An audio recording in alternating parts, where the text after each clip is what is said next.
Hey, it's Dan here, and I want to welcome you to our seminar, 5 Best Practices for Leading Worship for Kids events. This is part of our Essentials in Worship Toolkit, which is part of the broader Essentials in Worship training materials. And I'd love to invite you, even now, to head over to danwilt.com. If you sign up for the email list, I'd love to send you a great free download or resource. And then on occasion, I'll send you free resource downloads. I'll send worship team devotionals, worship devotionals to encourage you in your journey, in your team, and other things that I think will be helpful to you over time. Promise I'll honor your inbox. So let's dig right into this seminar, 5 Best Practices for Leading Worship for Kids Events. Now, the question really rises here, how do we lead worship for kids, and how is that unique from leading worship with adults? I've led worship for kids in a wide variety of settings, and I've worked with people who are better at it than I am. I've watched how they lead, I've taken good notes, and tried to apply it whenever I've led worship for kids. So these are just some basic ideas that I hope you can hang some other ideas on, some practical ideas, some principles that I hope can be helpful. Every worship leader, I believe, should have the experience of leading worship for kids at least once. I mean, even if you have a solid grasp on building Sunday morning sets, bringing together a little congregation of children to worship is a new challenge that places different demands on the worship leader. I really believe it's good for the soul. So here are 5 best practices for leading worship for kids events. Number 1, leading is about teaching with children. 2, younger, more animated, older, model something. 3, alter songs for simplicity. 4, make complex themes simple. Number 5, have fun and be real. Let's look at each one. First of all, leading worship for kids is about teaching. Kids are learning new, fresh ideas about who God is. They're learning who they are, what God's world is all about, and how those two come together. And we get to put this into song and lead them in songs that put those pieces together. So as we're leading them in worship, we are teaching them. We're teaching them ideas about God, ideas about who they are in God's sight and how much they're loved. We're giving them biblical stories that will settle in them and they'll draw on throughout their lives. We shouldn't expect kids to engage meaningfully, deeply, in the same way that we would expect adults to. Kids are more physical. They're more mental in their engagement. They're perceiving, they're wondering, they're learning things. At the same time, we do want to encourage them to find an encounter with God in their earliest years. So choose songs that teach the kids and also lead them into a place of lingering in the presence of God in worship, so they understand that singing a phrase over and over is actually a way to pray.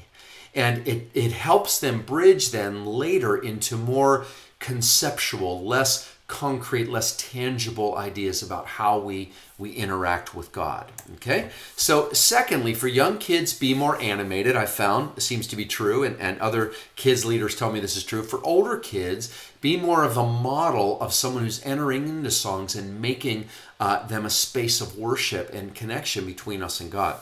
So be animated with younger kids. Have fun, smile, make it clear you are thrilled to be with them. That'll make the kids happy to be there as well, and the experience will be rejuvenating, will be fun, will be delightful for everyone involved. Get them physically involved. All those things are searing into their memory in beautiful ways. These great gifts of community, of being together with others, of their teachers, people who care about their welfare and their well-being. And they'll connect that later on with God, that God is fun, that God is delightful, that God cares about them and loves them. All those connections are happening in those sweet little brains of the little girls and boys that are being led in worship.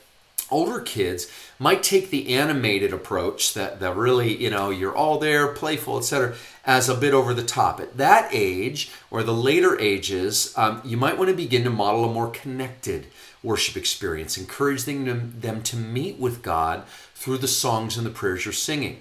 Modeling is a big deal here. If they see you meeting with God in the songs, or they perceive that in some beautiful way, it doesn't have to be outward just and contrived, but it needs to feel real to them.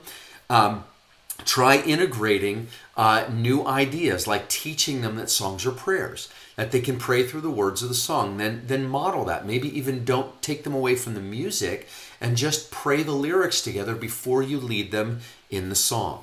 That will help them experience a more connected worship experience when they do sing songs in worship. In the junior high and the early teen years, then, consider incorporating popular worship songs to connect them with God through the music that they might be hearing in the adult settings or in other settings. And those things can be helpful tools. Again, you're always teaching. You're always teaching that God loves you and is pursuing you, and worship is a space in which we can meet with God. We're always doing that, but there are different ways of expressing that and modeling that at different ages. Number 3, alter songs for simplicity.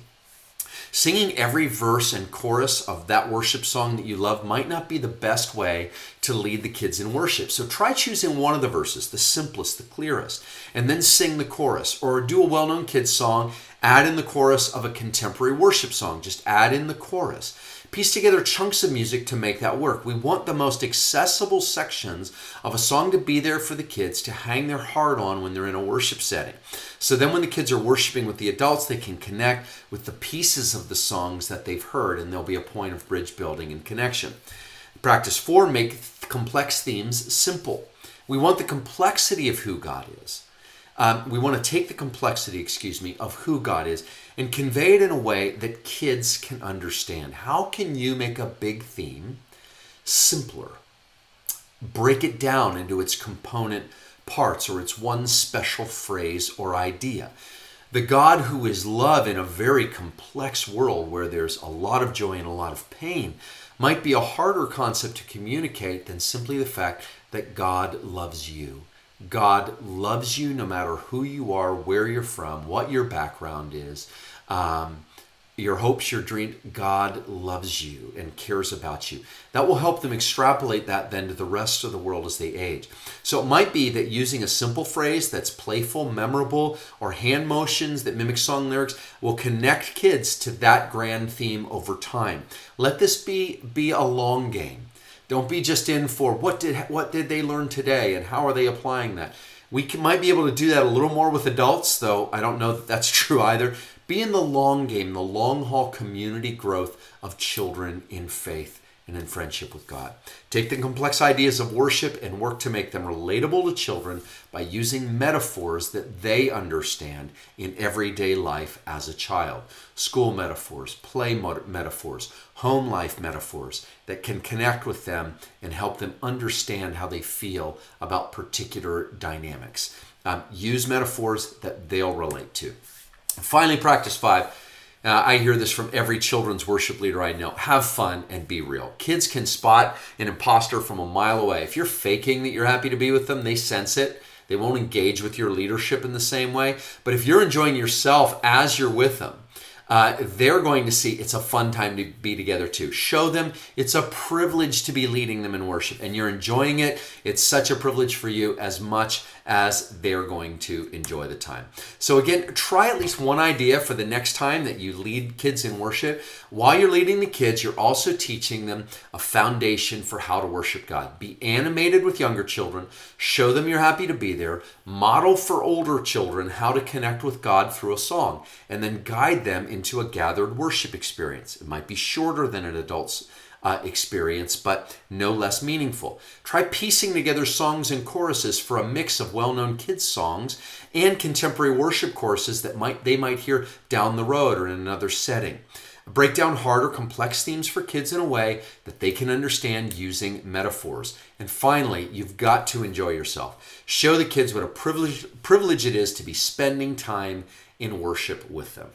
Well, I hope you've gleaned at least one idea from some of what was shared there. Again, they're best practices from others I've seen. I would love to send you a free download. Again, if you just head over to danwilt.com, you sign up on the email list there, a free download will come your way, and I'll be sending you a few other free resources along the way for your worship leadership, for those that you lead worship with, and devotionals and some other tools that I think will encourage you along the journey. So again, thanks for joining in. 5 best practices for leading worship for kids events. I'm glad you could join in.